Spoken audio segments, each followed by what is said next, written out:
আছিল হুজাই জিলা আমছৰ সভাপতি কবিৰ আহমেদ লস্কৰ ভুৱা আপত্তিকাৰীৰ মুখ ঠেকেচা। এক ব্ৰেকিং নিউজ এই মুহূৰ্তত। ভুৱা আপত্তিকাৰীৰ যিসকল ভুৱা আপত্তিকাৰীয়ে ভোটাৰ তালিকাৰ পৰা যিসকল প্ৰকৃত ভোটাৰ আছিল সেই ভোটাৰৰ নাম কৰ্তন কৰাৰ বাবে বাল্ক হিচাপে সমূহীয়াভাৱে আপত্তি দৰ্শাইছিল সেই ভুৱা আপত্তিকাৰী এতিয়া মুখ ঠেকেচা খাইছে।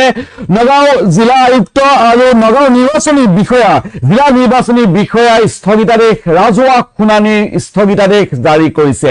আৰু আমি এই মুহূৰ্তত দবকাত আমি যাব খুজিম। দবকাত দেখা পোৱা গৈছে এটি সদৌ অসম সংখ্যালঘু ছাত্ৰ ইউনিয়নৰ সভাপতিৰ সৈতে আমি সংযোগ স্থাপন কৰিবৰ কাৰণে চেষ্টা কৰিম। কবিৰ আহমেদ লস্কৰ দবকাৰ পৰা আমি সংযোগ হ'ম কবিৰ আহমেদ লস্কৰৰ সৈতে। কিন্তু এই মুহূৰ্তত আমি আপোনালোকক জনাই আছো এক ডাঙৰ খবৰ। নগাঁও জিলা আয়ুক্ত তথা জিলা নিৰ্বাচনী বিষয়াৰ স্বাক্ষৰিত ৰাজহুৱা বিজ্ঞপ্তিৰ প্ৰকাশ পৰৱৰ্তী নিৰ্দেশনা নোহোৱালৈকে নিদিয়ালৈকে স্থগিত ৰখা হৈছে ৰাজহুৱা শুনানি। সংযুক্ত হৈছে কবিৰ আহমেদ লস্কৰ। হয় কবিৰ আহমেদ লস্কৰ ডাঙৰীয়া, আপুনি মোক শুনা পাইছে? হয় কবিৰ আহমেদ লস্কৰ ডাঙৰীয়া, যিসকল ভুৱা আপত্তিকাৰী আছিল যিসকলে প্ৰকৃত ভোটাৰৰ বিৰুদ্ধে ষড়যন্ত্ৰ ৰচিছিল তেওঁলোকৰ ক্ষেত্ৰত এক মুখ ঠেকেচা তেওঁলোকৰ।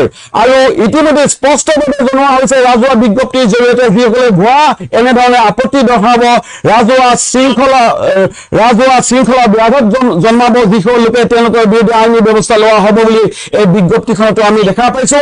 আপোনালোকে এই বিষয়ে যথেষ্ট জড়িত হৈ আছিল সমগ্ৰ বিষয়টোৰ লগত, আপোনালোকে কি ক'ব এই মুহূৰ্তত? চাওক দিলৱাৰ এছাৰ প্ৰক্ৰিয়া আৰম্ভ হোৱাৰ লগে লগে এই ধৰণৰ ষড়যন্ত্ৰ পূৰ্বতে ইতিমধ্যে সংবাদ মাধ্যমত প্ৰচাৰ হৈছিলে।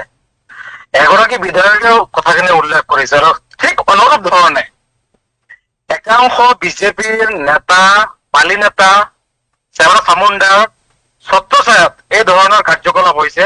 বিশেষকে শেহতীয়াকৈ হোজাই জিলাৰ যমুনা এলেকাত একাংশ লোকৰ ওপৰত ভুৱা আপত্তি দিয়া হৈছে, য'ত নেকি আপত্তিকাৰী যিজন আছে তেওঁ নিজে ক'ব নোৱাৰে যে তেওঁৰ নামত আপত্তি কৰা হৈছে।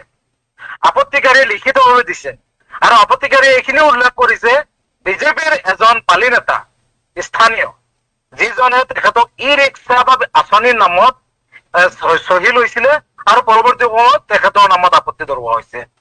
তাৰ সমান্তৰালভাৱে অন্যান্য বহু ভুৱা আপত্তি আছে য'ত তেওঁলোকৰ কোনো পৰিচয় নাই, পৰিচয়বিহীন। আমি বিভিন্ন সময়ত অবিৰতভাৱে আমি জিলা আয়ুক্ত তথা আমি প্ৰতিবাদী কাৰ্যসূচী হাতত লৈছো। এই ধৰণৰ হাৰাশাস্তি প্ৰকৃত ভাৰতীয় লোকসকলৰ ওপৰত যেনেধৰণে দিয়া হৈছে তাৰ সম্পূৰ্ণ বিৰোধ কৰি আছে। আপোনালোক আইনৰ কাকো চাপিছিলে?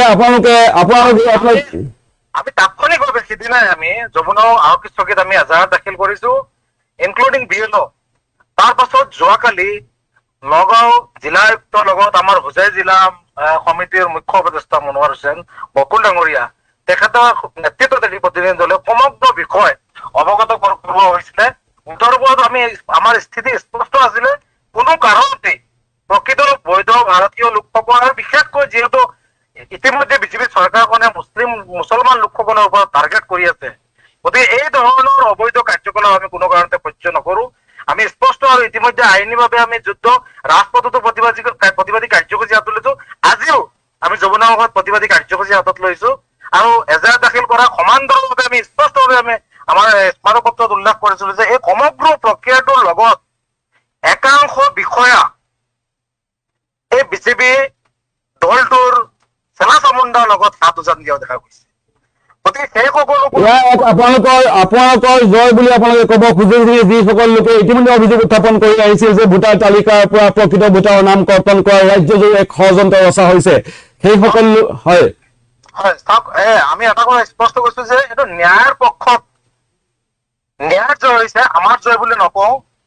প্ৰকৃত ভাৰতীয় লোকসকলৰ মৌলিক অধিকাৰ খৰ্ব কৰিবলৈ ষড়যন্ত্ৰমূলকভাৱে যিসকল লোকে অপ্ৰাণ চেষ্টা কৰিছিলে, অসমখনক ভাগ কৰাৰ চেষ্টা কৰিছিলে, সেই ষড়যন্ত্ৰকাৰীৰ বিৰুদ্ধে যি ন্যায়ৰ যুদ্ধ আছিলে এই যুদ্ধত আমি এখোজ আগবাঢ়িছো। কিন্তু মাথো নগাঁও জিলা আয়ুক্ত ডাঙৰীয়াই ইতিমধ্যে জাননী জাৰি কৰিছে।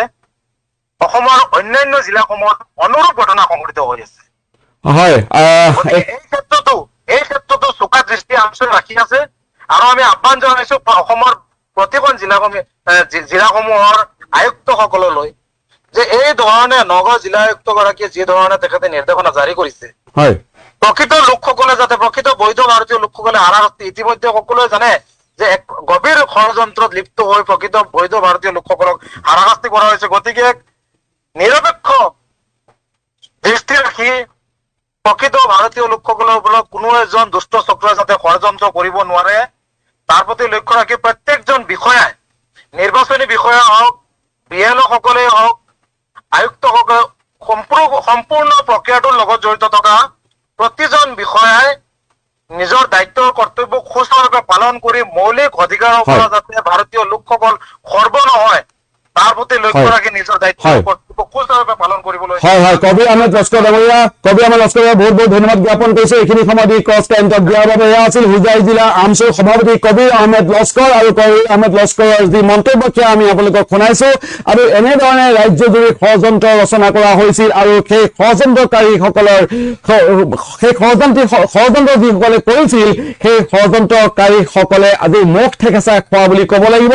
কাৰণ ইতিমধ্যে জিলা প্ৰশাসনৰ ফালৰ পৰা, জিলা নিৰ্বাচনী বিষয়াৰ ফালৰ পৰা এই যি ভুৱা আপত্তিকাৰীসকলক এক প্ৰকাৰ সকিয়নি প্ৰদান কৰি ভুৱা আপত্তিকাৰীৰ সকিয়নি প্ৰদান কৰা হৈছে, আৰু তেওঁলোকৰ বিৰুদ্ধে আইনী ব্যৱস্থা লোৱা হ'ব বুলি এক প্ৰকাৰ হুংকাৰ দিয়া হৈছে, সকিয়নি প্ৰদান কৰা হৈছে।